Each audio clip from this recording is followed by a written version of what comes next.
இன்னைக்கு நம்ம என்ன பார்க்க போறோம் சொல்லி பார்த்தோம்னா, ஆடம்பர பக்தி, எளிய பக்தி. இதில் எதனை கடவுள் விரும்புகிறார் அப்படிங்கிறத தான் பார்க்க போறோம். கடவுளுக்கு ஏது விருப்பம்? அனைத்தையும் கடந்தவன் தானே கடவுள். அது ஆடம்பர பக்தியா இருந்தானே, எளிய பக்தியா இருந்தானே. என்ன சார் சொல்றீங்க நீங்க? அதாவது அதிகப்படியாக பணம் கொடுப்பவர்களுக்கு எளிதில் தரிசனம் கொடுத்து விடுகிறார் ஆண்டவன். ஆனா பணம் இல்லாத ஏழைகள் தர்ம தரிசனத்துல ரொம்ப நேரம் நின்று தானே தரிசிக்க வேண்டியதா இருக்குன்னு சொல்லி நிறைய பேருடைய மனதிலே அந்த எண்ண ஓட்டம்ங்கிறது ஓடின்னு இருக்கும். இது நீங்க ஆலயத்துல போய் தரிசனம் பண்ற முறையை மட்டும்தான் சொல்றேன். ஆனால் இறைவனினுடைய அருள் என்பது, இறைவன் எல்லா இடத்திலேயுமே நிறைந்திருக்கிறார் அல்லவா? இறைவன் தூணிலும் இருக்கிறார், துரும்பிலும் இருக்கிறார்.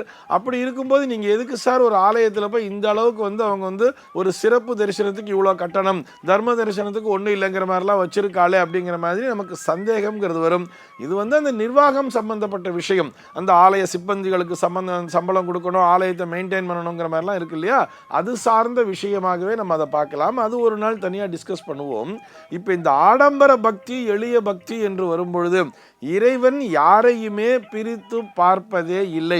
நம்ம ஒரு 2 இன்சிடென்ட்ஸ் மூலமாக கூட நம்ம இதை புரிஞ்சுக்கலாம்னு நினைக்கிறேன்.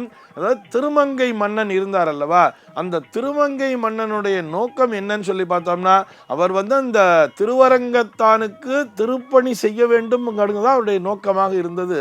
அந்த திருவரங்கத்தானுக்கு அந்த சுற்றுச்சுவரை கட்டி முடிக்க வேண்டும் சொல்லி அந்த ஆலயத்திற்காக அவர் எவ்வளவோ பொருட்செலவுகளை செய்து தன்னுடைய நாடு இழந்து, தன்னுடைய நகரத்தினை இழந்து, மன்னன் என்கின்ற அந்த பதவியும் இழந்து தொடர்ந்து திருவரங்கத்தானுக்கு திருப்பணிகளை செய்து கொண்டே இருந்தார். ஒரு ஸ்டேஜில் பார்க்கும் பொழுது தன்னுடைய நிலை மறந்து ஒரு கள்வனாகவே மாறிப்போய், அதாவது ஒரு திருட்டு செஞ்சாவது, நம்ம ஒரு திருட்டு தொழிலை செய்தாவது, கொள்ளையடித்தாவது இறைவனினுடைய திருப்பணியை செய்து முடித்து விட வேண்டும் என்ற எண்ணத்தோடு செயல்பட்டார் அல்லவா? அதனால் தானே அங்க பார்த்தோம்னா அவருடைய அந்த பக்தி, ஸ்ரத்தை என்பதுதான் முக்கியம். இறைவனின் மேல் அவர் கொண்டிருந்த பக்தி, இறைவனின் பால் அவர் கொண்டிருந்த ஸ்ரத்தை, இதன் காரணமாகத்தானே இறைவன் அவரை ஆட்கொண்டார். நேரடியாக தரிசனம் தந்து அவரை ஆட்கொண்டு அந்த கள்வன் கூட எப்படி மாறினார்? திருமங்கை ஆழ்வாராகவே மாறிவிட்டார் அல்லவா? இப்படி இதை நம்ம அவர் ரொம்ப பெரிய திருப்பணியை செஞ்சிருக்கார், இது ஆடம்பர பக்தி அப்படின்னு சொல்லி நம்ம கணக்கில் எடுத்துக்கவே முடியாது. அப்படியே இன்னொரு பக்கம் பாருங்களேன். ஒரு இன்சிடென்ட்ஸ் பார்த்தோம்னா, பூசலார் நாயனார்னு ஒருத்தர் இருந்தார் அல்லவா? அவர் என்ன பண்ணார்னு பார்த்தோம்னா, ஒரு சிவாலயத்தை கட்டி கும்பாபிஷேகம் செய்ய வேண்டும் என்பது அவருடைய எண்ணமாக இருந்தது.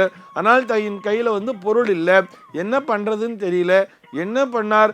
மனதிற்குள்ளாகவே ஒரு இடத்தை செலக்ட் பண்ணி அந்த இடத்துல பூமி பூஜையை செய்து, இந்த ஆகம விதிமுறைகளின்படி இப்படி இந்த சன்னதிகள் அமைந்திருக்க வேண்டும், மூலஸ்தானம் என்பது இப்படி இருக்க வேண்டும், அந்த கருவறையின் மேல் விமானம் என்பது இப்படி இருக்க வேண்டும் சொல்லி தன்னுடைய மனதிற்குள்ளாகவே கொஞ்சம் கொஞ்சமா ஒரு ஆலயத்தை கட்டி அதற்கான கும்பாபிஷேகத்திற்கான நாளையும் குறித்து வைத்து விட்டாராம்.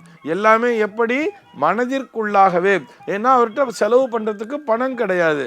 இது அந்த நாட்டு மன்னனினுடைய கனவிலே சென்று இறைவன் சொல்லி அந்த மன்னனே தேடிக்கொண்டு அந்த பூசலார் நாயனாரை வந்து சந்தித்தார் அப்படின்னு சொல்லி எடுத்துக்கும் பொழுது, அந்த பூசலார் நாயனாருடைய பக்தி அது எளிய பக்தி தானே, அவர் செலவில்லாம ஒரு பக்தியை செலுத்தி இருக்காருன்னு சொல்லி அப்படி நாம் குறைத்து மதிப்பிடவும் முடியாது. இந்த பக்தி செலுத்துகின்ற விதத்திலே ஆடம்பர பக்தி, எளிய பக்தி என்று இறைவன் பிரித்து பார்ப்பதே இல்லை. இருவரையுமே ஒரே ஸ்டேஜில் தான் பார்க்கிறார். அவர் இறைவன் பார்ப்பது எப்படி தெரியுமா? இவர்களுடைய பக்தியானது, ஒரு ஸ்ரத்தையானது, அந்த ஈர்ப்பானது, இறைவனின் பால் அவர்கள் கொண்டிருக்கின்ற அந்த நம்பிக்கை எப்படி இருக்கிறது என்றுதான் பார்க்கிறார்.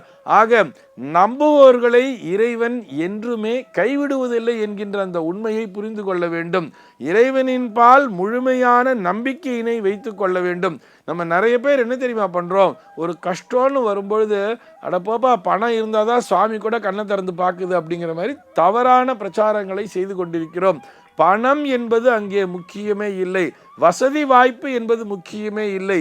இருந்த இடத்திலிருந்தே நான் இப்பொழுது இந்த பிரச்சனையை சந்தித்து கொண்டிருக்கிறேன், இதிலிருந்து என்னை நீதான் மீட்டு கொண்டு வர வேண்டும் என்கின்ற அந்த உண்மையான நம்பிக்கையை வைக்கும் பொழுது, நான் இந்த நேரத்திலே இந்த பிரச்சனையை சந்தித்து கொண்டிருந்தால் கூட அதற்கும் காரணம் நீதான், இதன் பின்னால் ஏதோ ஒரு நன்மை என்பது எனக்கு நடக்கப் போகிறது என்கின்ற அந்த முழுமையான நம்பிக்கையை, அந்த பக்தி ஸ்ரத்தையோடு ஒரு பிரார்த்தனையை செய்யும் பொழுது அவர்களை இறைவன் என்றுமே கைவிடுவதே இல்லை.